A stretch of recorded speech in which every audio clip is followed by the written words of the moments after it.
So if I try to just formulate it, we have just seen the approach. Now, if we want to formulate it, like how to create this range, so let's do it here. So suppose for each level, from starting from 0th index, I will mark it as a level of 0. So level of 0 means that we start with our base index 0 here, and we also maintain the left and right pointers here. So we'll use a two-pointer approach to indicate which is the left pointer will be actually the minimum jump of this level, and the right pointer would be the farthest we can jump from the previous level to the next level. The farthest point would be the right pointer. So let me start. So I will just mark as left as 0 and right as 0. So at the base case, this is what we found, that our level is 0, left is 0, and right is 0. We start this at the base case.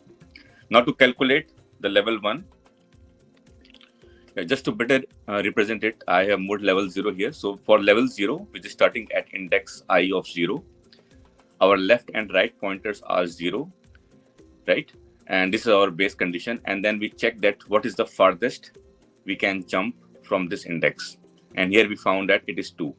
Or the farthest can be also given as I plus nums of I, right? So here I is 0, which is 0 plus nums of I is 2. And that's why we came up the farthest as 2 here, right? Now let's go to level 1. Because now we have found the farthest here. So the left, because this number is not 0, right? So the minimum jump that is possible from 0th index would be at least 1. So that's why we can put left is equal to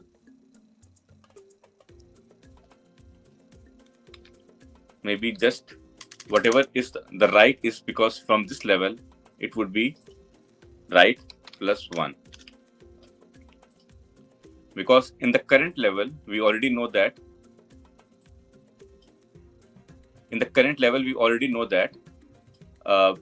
this is the right would be the last position here for this level.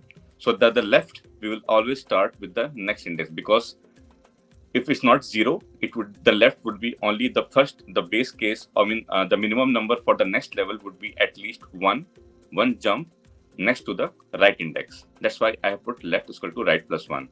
So in this case, left would be right plus 0 plus 1, then 1. This is where we got this second level.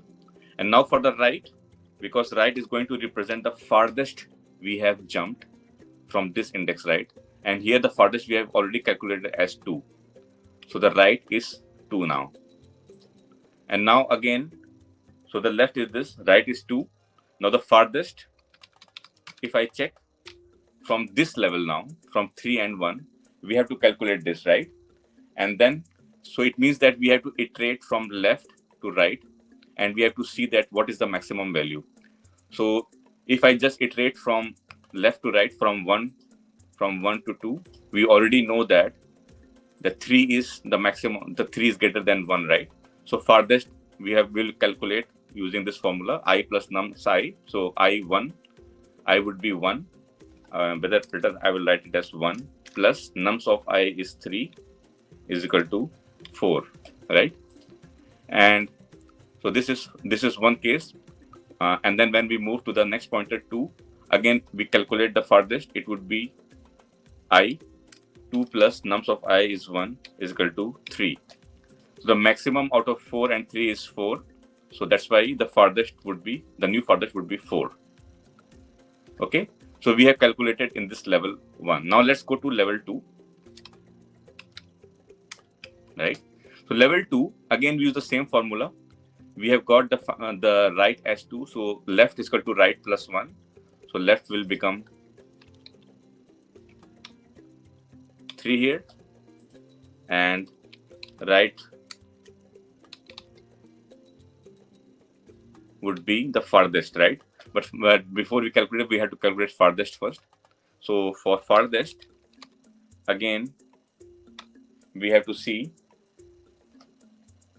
that from left pointer, right? I mean, we already find the farthest as 4. So in that case, we have to see that, okay, so sorry guys. So I mean, I've already like got the solution here, right? Because here we found that once we move from level 1 to level 2, we already know that our left pointer is going to be the right, and now we have the right farthest is already calculated from our previous level 1. So the right is already 4 here, and now we don't need to check anything further for farthest calculation because we have already reached the final index of 4. So this is where we are going to stop, and then we have to see that how many levels that we have crossed. So this is our terminal condition, that once we reach the right is equal to 4 from the farthest one, here we have to stop it, and then we have to see that these are the levels that we have covered. Each level covers one minimum jump, so our final solution would be 2. So this is the solution that we have to return. So again, to reiterate this formula, we start with our base case first, and we are using a 2-pointer approach. We start with level 0. We have got left and right pointer both as 0, and we calculate farthest with using this formula, I plus nums I. This is what we have deduced here, because this is the maximum jump that we can do from a particular index. And then we got the farthest as 2 here. Then we move to level 1, and then we actually deduce that it would be always next to the right, because for any level created here, for example 3 and 1, our right pointer is supposed here. Then because it will have at least one minimum jump to the next index, that's why our left or the bottom or the minimum range for the next level would be at least one jump ahead of right. That's why we marked this, came up with this formula that left is equal to right plus 1. And similarly, the right would be the farthest we have already calculated from the previous level. So we are reusing the solution that we have already solved in our previous base case or the previous subdomain problem. And we got this right, which is the farthest for this level. And then between this 1 and 2, we again calculate the farthest, which is the maximum from left to right, the maximum value possible here to jump from this index to the next level. And then once we found that the farthest we have found as 4, and this 4 is actually already we have got our final index. So it means that we have to stop here at next level, because the right level is already 4. So this is how we found the minimum steps that is equal to the number of levels that we have crossed so far to reach the final index. So this was all about the algorithm that we have deduced just now. In the next video, we will solve exactly the same problem in Java and submit it in LeetCode. So see you all in the next video.